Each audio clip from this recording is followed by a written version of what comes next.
les Kitsune. On espère que vous allez bien et nous vous retrouvons pour l'update de je sais plus quand. Du coup, c'est quoi? C'est janvier, parce qu'on est début février, donc... Pour l'update de janvier. Voilà. Eh bien, vas-y, commence tout de suite, hein, vu que tu ne savais pas quel mois c'était. Pardon. Donc, je vais vous parler de... Oui, de quoi? La Maison de la Nuit libérée de... Délivré. PC Cast and Christine Cast aux éditions Pekashi. Oui. Donc voilà, je continue ma relecture. J'arrive bientôt à la fin des livres que j'avais déjà lus. Donc qu'est-ce que j'ai pensé de ce 8e tome? Alors j'ai trouvé que dans la narration, ce qui était chouette, c'est qu'on voyait le point de vue de différents personnages et qu'on pouvait se mettre à la place de chacun. Ensuite, des Différents personnages? Oui. Ah, c'est marrant ça. Ce n'est C'est vrai plus qu'on seulement faisait plus Zoé. ça. Mais au début, on faisait que Zoé, puis au fur et à mesure, on voit de plus en plus le point de vue de tout le monde. Pas mal. Le personnage commence tout doucement à mûrir, à devenir adulte, mais en même temps, c'est normal parce que le conflit devient planétaire, donc ils n'ont pas le choix, ils vont devoir sauver le monde. En prime, j'aime de plus en plus le personnage d'Aphrodite qui, à la base, c'est une peste, mais qui devient vraiment une amie loyale et qui n'hésite pas à se mouiller pour ses amis, même si elle essaie toujours de paraître évidemment indifférente et sans cœur. Ensuite, ce qui est chouette, c'est qu'on découvre les différentes facettes du mal. En effet, l'auteur commence à approfondir un des personnages, voilà, qui se situe dans le côté... Qu'est-ce que tu fais? Je m'arrête toute seule. J'aime bien. Genre d'une bête. Donc, ce qui est chouette, c'est que l'auteur nous fait découvrir les différentes facettes du mal. Car il y a un personnage, voilà, qui fait partie du côté sombre qui est approfondi. Et donc, c'est chouette que l'auteur, voilà, le fasse peut-être passer du côté de la lumière. Donc, ce qui est aussi amusant, c'est que l'auteur n'aime pas trop le look d'Anita Blake. Alba. Ah, c'est vrai que c'est quand même mieux des petits adolescents qui furetent avec du sang et tout ça. Visible, c'est un vampire, Anita Blake. Non. C'est quoi? Bah, c'est une chasseuse de vampires. Ah, bah c'est pour ça qu'il l'aime pas Une alors. releveuse de mort. Bah c'est pour ça alors. Oui, alors, c'est pas une raison pour critiquer son truc, tu peux pas aimer quelqu'un et aimer son look. Moi, j'ai eu un véritable coup de cœur pour Rosen de Laetitia Danae, aux éditions Plume Blanche. Du coup, comme vous pouvez le voir, perso, j'adore la couverture, et à l'intérieur du livre, il y a, enfin, chaque page est ornée de signes un peu horizontaux comme ça. Voilà, voilà. Et comment se font les débuts de chapitre? Les débuts de chapitre sont plus ordinaires. Maintenant, l'écriture... C'est quand même chouette. Ouais, j'aime vraiment pas mal parce que chaque début de chapitre en plus c'est commencé par des livres de ce monde-là parce que c'est un monde de fantasy. Donc, pour vous situer un petit peu, donc c'est de la fantasy orientale comme vous pouvez vous en douter. Nous avons deux peuples, les Dagnir et les Djinns. Nous suivons Rosen qui est une princesse Djinn. La Rosen Kaplang, donc la dynastie Kaplang. En fait, il faut savoir que les Dagnir avant possédaient des esclaves, mais on parle de 3 siècles avant. C'était les esclaves, c'était des djinns, donc on les entravait, on empêchait leur pouvoir de se manifester, mais par leur sang, les Dagnir, eux, pouvaient obtenir leur pouvoir. Leur pouvoir. Voilà. Donc ici, l'esclavage est aboli, enfin en principe. Mais il y a évidemment une méfiance perpétuelle entre Dagnir et Djinn, ce qui est un peu normal. Hein, bah, voilà. Maintenant, pour essayer de consolider un peu une paix, le sultan Dagnir va envoyer une invitation au roi Djinn Kaplang, parce qu'il y a plusieurs princesses et rois évidemment. Hein. C'est plutôt des familles entre guillemets. Donc bref, une invitation pour faire venir ces 3 filles au palais Dagnir. Désolée mais j'ai du mal avec les noms. Hein. Afin qu'elles aient des entrevues avec les 3 princes, justement, afin de peut-être conclure, pourquoi pas, une alliance matrimoniale qui pourrait consolider un peu tout ça. Le roi va accepter pour des diverses raisons politiques, même s'il a un peu peur d'envoyer ses filles là-dedans, parce que c'est un peu aller dans la tanière du loup, j'ai envie de dire. Donc nous suivons l'histoire de Rosen, qui est la 2e fille, la 2e princesse. Rosen, c'est quelqu'un qui... Enfin, j'ai adoré. Parce que déjà, enfin... Elle est intelligente, elle est forte, elle est déterminée, elle ne fait confiance à personne, et ne se laisse pas duper aussi facilement. Et donc voilà, nous allons un peu suivre son histoire là-dedans, dans cette péripétie. Donc voilà, alors qu'est-ce que j'en ai pensé? C'était un coup de cœur pour moi, franchement. Au début j'ai eu un peu de mal, je dois vous l'avouer, parce que en fait on utilise le présent. Et c'est pas que j'aime pas le présent, c'est simplement que ici pour une truc de fantasy orientale, je trouve que c'est élégant et tout ça, et le présent était un peu abrupt, je pense, pour ça. Mais finalement, l'histoire l'a emporté dessus, et en fait, je me suis carrément laissée entraîner. L'histoire d'amour est super, enfin, j'aime bien encore, c'est moi, je t'aime, moi non plus, enfin bref, c'est vraiment fun. Même si je comprends pas trop les choix du garçon, enfin, pour ceux qui l'auront lu, ils le savent, mais... Enfin, il y a eu un truc du tout, genre je ne me marierai jamais, puis pouf, je prends quelqu'un d'autre, enfin bref, on ne le sait pas, donc j'espère que ça on le saura plus dans le tome 2.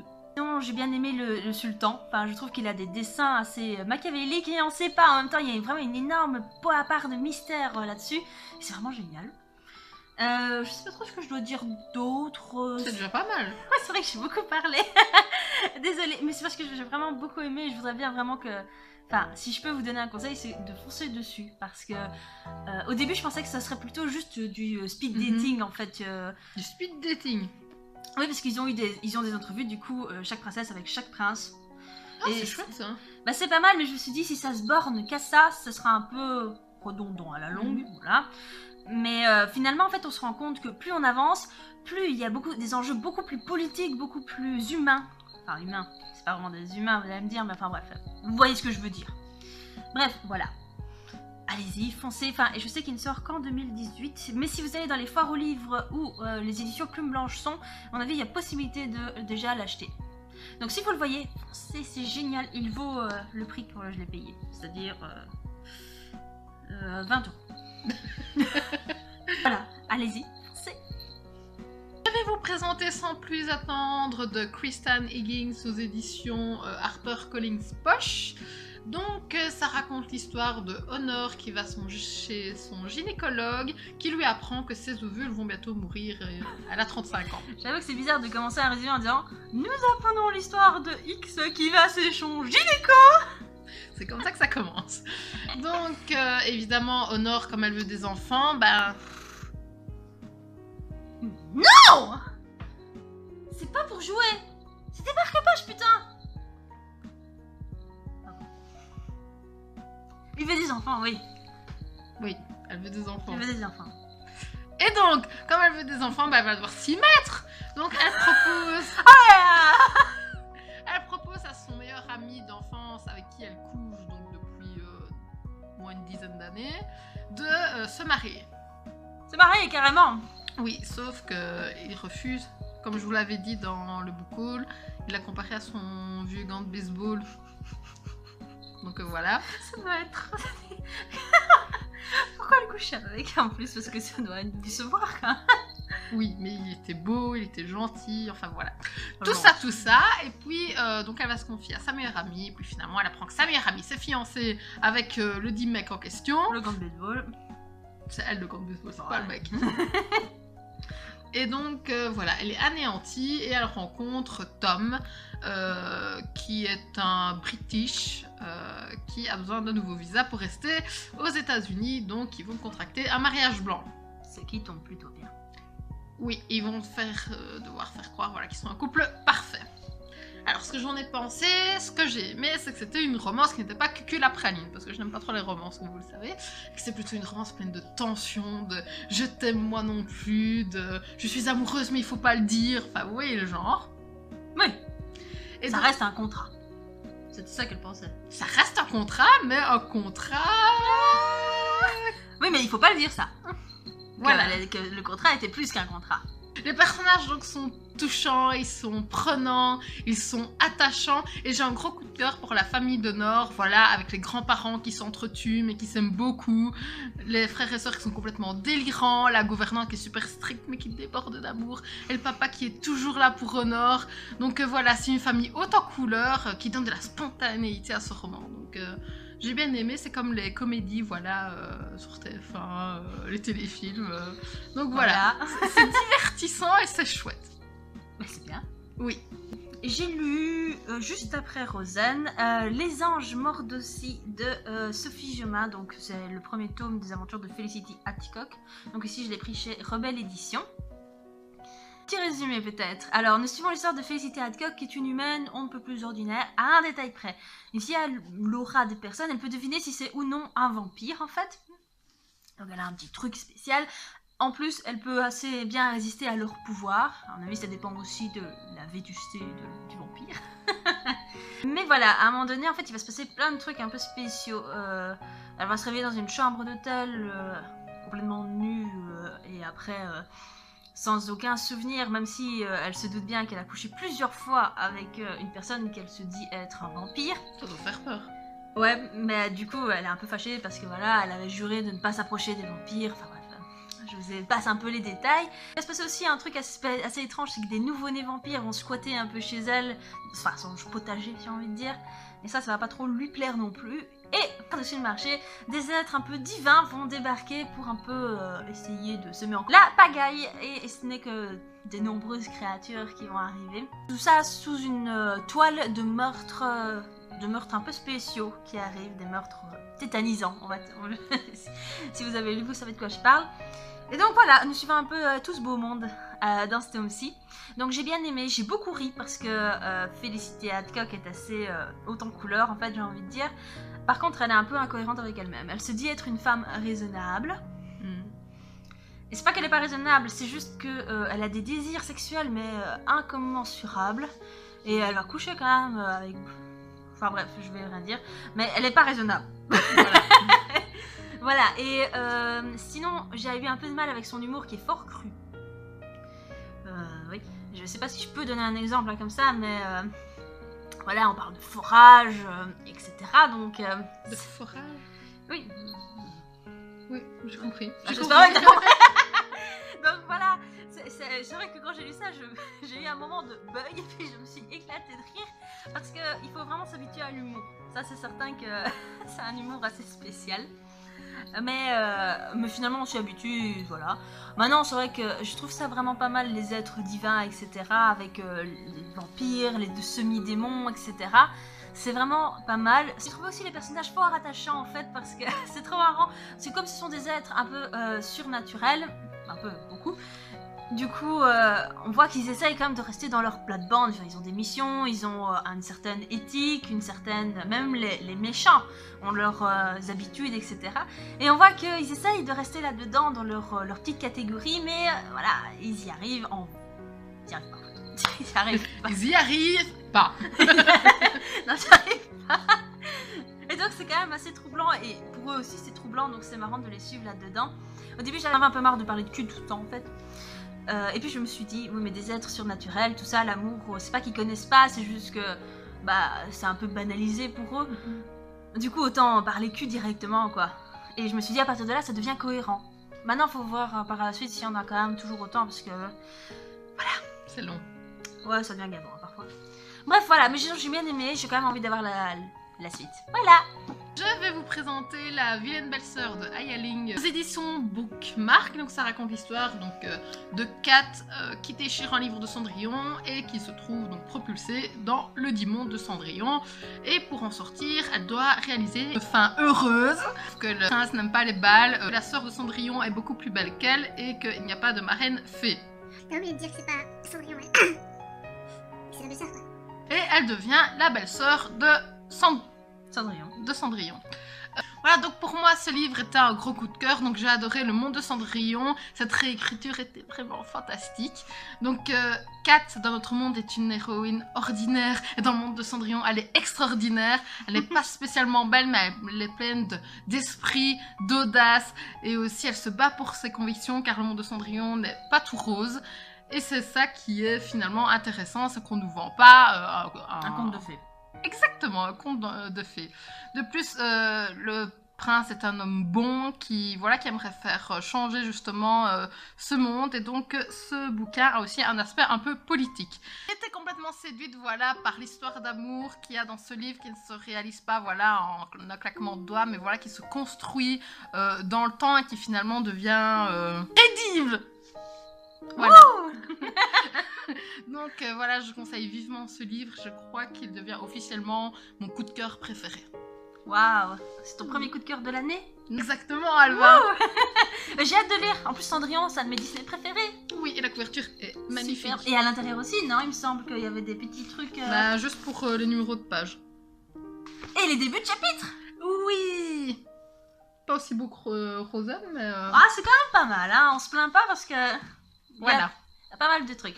Donc, ensuite, moi j'ai relu en fait, parce que j'avais lu il y a méga longtemps, je crois que j'avais 10-12 ans, même pas, quand j'ai lu le tome 1 de Journal d'une princesse de Meg Cabot, les éditions Hachette, voilà. Donc, je crois que n'importe quelle fille connaît un peu Journal d'une princesse, ou Princesse malgré elle, qui est le film. Oui. Maintenant, il faut savoir que le film ressemble en toile de fond au livre, mais que c'est pas du... Enfin, l'histoire ne se déroule pas de la même façon. Donc nous suivons l'histoire de Mia Thermopolis qui a une mère qui est un peu marginale, un peu... Enfin, c'est une peintre qui est un peu... qui sort un peu des sentiers battus, voilà. Et nous avons son père qui sait qu'elle vit en... Il vit, pardon, en Genovia et qui est riche. Mais voilà, elle se doute pas de ce qu'il y a de plus. Soudain, à un moment donné, elle se rend compte que sa grand-mère arrive à New York. Oui, parce que dans le film, je pense que ça se passe à San Francisco, un truc du style. Oui, c'est ça, à San Francisco. Et ici, ça se passe à New York. Donc, elle débarque et en fait, son père et elle vont lui annoncer que... Voilà, Mia est une princesse. La princesse de Genovia, la princesse héritière. Ton chat. Mon chat. Et ça va être un grand coup de pied dans la fourmilière de Mia. Donc, ça va causer des tensions avec sa meilleure amie Lily. Elle va se rapprocher d'une autre amie qui, elle aussi, a des gardes du corps, etc. Elle va devoir prendre des cours de bonne conduite avec sa grand-mère. Sa grand-mère qui est totalement, mais totalement différente de la grand-mère qu'on a vue dans le film. La grand-mère dans le film est gentille, attentionnée, même si elle essaye quand même de se rapprocher... Enfin, elle reste une reine, enfin bref. Et ici, c'est une grand-mère qui fume, qui est extravagante, qui... Ah bon? Oui. Elle a moins de classe. Oui, et puis elle force Mia à faire des trucs qu'elle n'a pas... Enfin bref. C'est totalement différent, c'est pour ça que j'ai été assez décontenancée. Mais sinon, c'est quand même... Ça reste une très bonne lecture, même si parfois... Enfin, Mia est une ado quand même de 15-16 ans, et du coup... parfois, elle nous gave, forcément. Donc voilà, j'ai quand même bien aimé, j'ai envie de savoir un peu ce qui va se passer dans le tome 2. Voilà, on s'arrête un peu au milieu de tout, donc j'ai quand même envie de savoir ce qui va se passer. Voilà. Voilà, c'est tout ce qu'on a à dire sur le challenge du Cold Winter. Oui. C'est avec grand regret que nous vous annonçons Que nous l'avons à moitié réussi. à moitié. Nous n'avons lu que 2 livres sur 4 chacune. Mais en fait, on ne savait pas que ça ne durait que jusqu'au 31 janvier pour notre cause. Du coup, nous allons présenter les livres que nous avons lus dans l'update. Voilà. Parce qu'on ne va pas faire une vidéo sur le challenge. Pour vous présenter 4 bouquins. Exactement. Donc on y va avec plein de peps. Allez! Donc je vais vous présenter Ex de Thomas Olduvelt aux éditions Brajlon. Donc ça raconte l'histoire d'une petite ville qui s'appelle Black Spring où voilà, il existe une sorcière qui a les yeux cousus et la bouche cousue et qui peut apparaître n'importe où dans la ville. Elle est d'ailleurs signalée sur une application GSM parce qu'il faut la cacher si jamais il y a des touristes qui viennent. Voilà, parce qu'on ne veut pas que les touristes la découvrent, sinon ça ferait... voilà. Ça ferait scandale. Ça ferait scandale, ils viendraient, ils pourraient foutre le caca et il pourrait y avoir une énorme malédiction qui va s'abattre. Donc on garde ça secret. Et il faut savoir que quand on vient vivre à Black Spring, c'est pour la vie. Parce que si on quitte, on a des envies de suicide. Donc voilà, comme vous le comprenez, c'est une envie très joyeuse. Hein. Oui, et une ville très atypique. Sauf qu'il y a une bande de jeunes garçons qui vont un peu titiller la sorcière, la taquiner, et ils vont plonger la ville dans... Le ténèbre. Oui. Alors, ce que j'en ai pensé, c'est que j'avais mis en fait de la catégorie flocons magiques, qui étaient des livres fantastiques. Sauf que finalement, je le mettrais dans les stalactites ensanglantées au final. Honnêtement, je me suis toujours dit qu'un livre ne pouvait pas faire flipper. Que c'était pas comme les films. Mais j'ai eu peur pour de vrai. Je lis ça le soir et il y a des passages que je passais, sinon je n'allais pas passer ma nuit. Hello a vécu la première fausse de sa vie en livre. C'est vrai, c'est ma toute première, donc je crois que ça va rester dans les annales. Sinon, j'ai trouvé que l'idée de l'auteur était géniale, donc malgré les frissons, voilà, j'ai dévoré ce bouquin. Parce que finalement, la ville est vraiment atypique et il a super bien travaillé les personnages, il revient sur leur passé et finalement, on comprend pourquoi ils sont un peu cinglés. Et c'est quand t'as un tome ou il y en a plusieurs? Pour le moment, c'est un. Ah, mais vu la fin, je pense pas qu'il y en aura d'autres. Donc la tension monte petit à petit et l'ambiance frissonnante s'installe. Mais l'angoisse vient surtout des esprits torturés, des gens qui, comme je vous l'ai dit, sont complètement cinglés. Et donc finalement, il y a une part de noirceur et de folie. Donc c'est plus subtil que les bouquins où on voit des cadavres et du sang. C'est encore pire quand ça vient de l'esprit, vous voyez. Et donc ça nous amène à réfléchir sur la nature humaine. Et ce livre nous livre une vraie morale. Donc voilà, il est flippant, mais c'est un bon bouquin. C'est un bon flippant. Voilà, qui a été d'ailleurs salué par Stephen King. En personne. Voilà. Bon, bah, voilà, moi aussi je vais présenter la catégorie du fantastique fantasy. J'ai essayé de respecter au maximum le thème un peu de l'hiver. Du coup, j'ai pris Les Disparus du clair de lune de Christelle Dabos aux éditions Gallimard. Donc, c'est le deuxième tome de la saga La Passe Miroir. Alors, pourquoi j'ai essayé de respecter le truc de l'hiver? C'est parce que ça se passe sur la Citatielle, qui est une arche polaire. Donc, voilà. Je crois que ça dit tout. Donc, pour vous raconter un peu le tome 1, parce que je ne veux pas vous raconter le tome 2, nous suivons l'histoire d'Ophélie qui vit sur l'arche d'Artémis. L'arche d'Artémis, donc Artémis c'est un esprit de famille et ses descendants vivent autour d'elle quoi. Donc, Ophélie étant quelqu'un d'Artémis, elle a le don en fait de lire les objets. Alors, qu'est-ce que ça veut dire? Ça veut simplement dire que quand elle touche un objet, elle peut lire son passé. Son passé, les personnes qui l'ont touché, enfin bref, un peu tout ça, et les sentiments que eux avaient en touchant ce livre. Donc c'est vraiment pas mal comme pouvoir, avec doublé d'un pouvoir de passe-miroir, donc elle peut littéralement se téléporter entre guillemets en passant des miroirs. Voilà, c'est un peu le contexte d'Ophélie, si ce n'est qu'Ophélie va être fiancée à Thorn qui vient d'une autre arche de la Citatielle, qui est une arche, donc comme je vous l'ai dit, polaire. Thorn est un être un peu austère, un peu beaucoup même, qui ne dévoile rien de ses sentiments, qui est très pratico-pratique. Hein. Franchement, vous trouvez pas plus pratico-pratique que lui. À part peut-être Florence, hein. Coucou d'ailleurs. et voilà. Donc on va suivre un peu ces histoires parce qu'il faut savoir qu'à la Citatielle, c'est plein de complots, de politiques dans tous les sens, de faux semblants, d'illusions. Enfin bref, je vous en passe des meilleurs et des pas mûrs. Mais c'est voilà. C'est le contexte. Donc comme si, je sais pas si vous vous en rappelez, mais j'ai pas aimé le tome 1 parce que j'avais pensé que Les Fiancés de l'hiver, c'était une histoire d'amour comme un peu doudou quoi. Oui voilà, un peu doudou, tranquillou. Mais c'était pas du tout ça, donc j'avais été déçue. Et maintenant la déception est passée, j'ai envie de dire. Et donc je me suis dit qu'il était temps de réattaquer le tome 2 et pourquoi pas lors d'un challenge justement. Et du coup j'ai repris ça et franchement maintenant que je sais à quoi m'attendre, j'ai vraiment beaucoup aimé cette lecture parce que Ophélie en fait, Ophélie que je n'aimais pas trop en fait dans le tome 1 parce qu'elle était elle voit rien en fait, mais même dans ce tome-ci elle voit rien. C'est quand même dingue hein, c'est quelqu'un qui peut lire des objets mais elle voit rien. C'est pas très utile du coup. Mais c'est pas qu'elle est pas utile, c'est simplement qu'elle voit rien quand on lui parle d'un truc, enfin je veux dire c'est clairement sous-entendu quelque chose. Donc, ça lui passe au-dessus du nez, quoi. Hein. Enfin bref, surtout que je trouve les descriptions de l'auteur assez... peu flatteuses, en fait.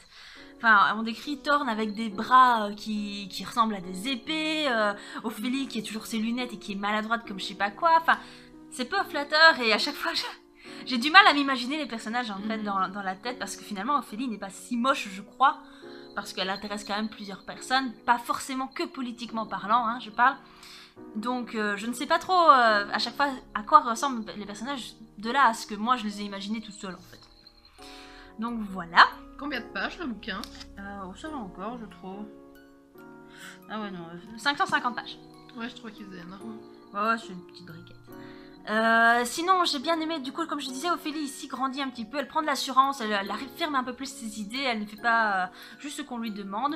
Thorn c'est génial, enfin je veux dire j'espérais justement qu'il évolue ainsi, qu'il montre un peu plus ses sentiments, qu'il montre ses faiblesses etc à Ophélie. Et l'écharpe, toujours hein, j'adore l'écharpe, hein. Pour ceux qui connaissent ils savent que l'écharpe c'est génial, enfin bref, tout se met en place, on commence à comprendre un peu les esprits de famille, d'où ils viennent, etc. Et c'est vraiment pas mal, je m'attendais juste surtout pas à l'apparition d'un personnage ultra important dans ce tome-ci. Enfin bref, j'ai juste envie d'avoir le tome 3 entre mes mains pour pouvoir le dévorer aussi. Voilà, c'est une bonne lecture, c'est pas un coup de cœur, mais c'est quand même une bonne lecture. Peut-être dans un prochain challenge, le tome 3. Oui, pour ça, il faudrait pas que je l'achète, évidemment, mais... on va voir. Je vais vous présenter la véritable histoire de Noël de Marco Leiko aux éditions Michel Lafon. Ah, Michel. Donc ça raconte l'histoire de Nicolas qui perd ses parents voilà, quand il est enfant. Il est recueilli voilà, dans un village de pêcheurs. Donc les habitants sont très pauvres et ne peuvent pas adopter Nicolas indéfiniment. Donc ils font une tournante et à Noël, Nicolas change de famille. Cool. Voilà, donc il se prend... C'est déjà pas mal, hein, c'est quand même fort généreux de leur part. Oui, c'est super sympathique. Finalement, il n'est pas laissé tout seul. Ouais, non, franchement. Au début, on se dit, mais en fait, c'est pas mal. C'est une bonne attention. Oui. Et donc Nicolas va se prendre de passion donc, pour les jouets, pour remercier voilà, les familles qui ont des enfants. Et c'est comme ça que va naître la plus belle légende. Donc ce livre m'a un petit peu déprimée. Oh, sérieux? Ça a pas l'air... Il a une tournure triste, parce que j'ai l'impression que c'était décès sur décès sur décès. Donc Nicolas remontait la pente d'un décès, et puis il y a un autre qui se revenait. Ah, du coup, il faut à chaque fois remonter. Donc finalement, l'auteur rend des personnages attachants avant de les sacrifier. Mais bon, ce qui est chouette, c'est que Nicolas, du coup, a une grande capacité de résilience. Et donc, ça part aussi de ça que Nicolas, voilà, se met aussi à faire des jouets. Je ne dirais pas que c'est un coup de cœur, mais c'est une chouette histoire à lire à l'approche des fêtes, comme un calendrier de l'Avent. Et Nicolas est une belle leçon de générosité et de désintéressement. Voilà. Bah, c'est beau. Oui. Quant à moi, je vais vous présenter le dernier livre que j'ai lu pour le challenge, du coup. Il s'agit d'une briquette, faites pas attention, je lu que le tome 1. Donc c'est À la croisée des mondes, le tome 1, Les Royaumes du Nord de Philippe Pullman. Ouais, donc j'ai lu seulement les 328 exactement, première page. C'est déjà pas mal, tu dis seulement, mais... Oui, c'est vrai, c'est bien. Donc, nous suivons dans un monde parallèle Lyra qui vit à Oxford, à Jordan College, qui est un prestigieux institut pour les désérudits en fait. Elle a été déposée là par Lord Asriel, qui est son oncle, parce que ses parents sont morts. Et qu'est-ce qu'on veut dire, Lyra est une jeune fille assez impétueuse, qui va toujours s'enfuir de ses cours, enfin c'est quelques cours qu'elle a, etc., pour aller jouer avec les garçons des rues, les briquetiers, les gitans, etc. C'est une... on aurait dit une petite chippie, voilà, hein, pour un enfant qu'on connaîtrait. En fait, son monde va être bousculé lorsque Madame Coulter va arriver à Jordan College et va demander au maître de Jordan College de la prendre avec elle afin de la former. Celui-ci va dire oui parce qu'il est obligé. Mais voilà, il n'a pas envie, il va se méfier de Madame Coulter et Lyra va s'empresser d'y aller parce qu'après tout, elle a jamais eu de mère et ce n'est que des hommes là-bas. Enfin bref, vous comprenez un petit peu son engouement. Ce qu'il faut savoir aussi sur ce monde-là, c'est que les humains ont tous en fait une espèce de... comment je veux dire ça? Une projection de leur âme en fait, qui est sous forme d'un animal qu'on appelle des daimons. Et ces daimons en fait, quand on est jeune, se changent perpétuellement en plusieurs sortes d'animaux. Ça peut passer de mouettes, d'hermines, de chats, des chiens, etc. Et ici, le daimon de Lyra s'appelle Pantalaimon. Et voilà, donc c'est comme si on avait deux personnages principaux finalement. En toile de fond en fait de cette histoire, c'est qu'il y a l'histoire des enfourneurs. Donc ce sont des gens qui enlèvent des enfants, principalement des enfants des rues. Enfin des enfants qui se laissent facilement emmener entre guillemets. Influençables, voilà. Et on les emmène dans je ne sais trop quel endroit. Et le meilleur ami de Lyra, Roger, va être emmené lui aussi malheureusement. Et donc elle va vouloir aussi partir à sa recherche malgré tout ce qui lui arrive déjà. Donc voilà, je vous en dis pas plus. Le pire, c'est que j'ai du mal à faire un résumé alors que je viens de le terminer. Enfin bref. Il y a plein de choses à dire. Oui, parce que l'univers de Philippe Pullman est vraiment riche en informations en fait. C'est vraiment pas mal. Parce que c'est, on pourrait croire que c'est carrément notre carte à nous. Enfin, on parle de la Norvège, de Londres, etc. Et en même temps, bon bah, c'est pas sur la même chose quoi, je veux dire, il y a déjà l'histoire des daimons, il y a des créatures, il y a des sorcières aussi, enfin bref, c'est vraiment super sympa. Le style d'écriture de Philippe Pullman est vraiment super, c'est rempli d'informations, etc., c'est vraiment pas mal. Maintenant, Lyra, j'avais été fort dubitative au début parce que, bah, c'est une chippie quoi, enfin je veux dire, parfois elle fait des trucs et on se dit, faut que j'aille aller quoi, enfin genre son meilleur ami se se fait enlever. Au début, elle est là, oh mon dieu, faut le chercher, etc. Oh, Madame Coulter, elle est là, chouette, je vais partir avec elle, et Barda Roger, quoi. Enfin bref, elle s'en rappelle après, c'est déjà pas mal. Mais comment on voit les choses. Ouais, c'est ça. Mais finalement, elle évolue vraiment dans le temps, parce que finalement, ce n'est qu'une enfant, elle a 11 ans, 10, je ne sais plus. Donc, on peut aisément la comprendre, même si pour nous, on est... Enfin bref, vous comprenez. Et du coup, elle évolue, et c'est vraiment, vraiment pas mal de la façon dont elle évolue, la façon dont elle va voir le monde à sa façon, en fait. Donc, voilà. J'ai quand même hâte de voir le tome 2. J'ai peur d'être un peu déçue, parce que j'ai peur qu'on arrive dans notre monde, ou un truc du style. Notre monde à nous, et je trouvais que ça... Enfin, le monde de Lyra regorge tellement de possibilités que je trouvais ça dommage de mettre ça dans notre monde, mais bon, on verra bien. Je vous en dis quoi, je sais pas, donc... Voilà. Merci de nous avoir suivis, nous avons terminé donc notre update et notre challenge. Oui, c'était super, bah on s'est bien amusé à lire, hein, donc en plus il y a eu que des bonnes lectures en soi, je crois. C'est vrai. Oui. Pas de déception, ce qui est vraiment super pour nous. Donc voilà, n'hésitez pas à mettre une papate en l'air, à nous dire d'abord ce que eux ont lu aussi. Oui.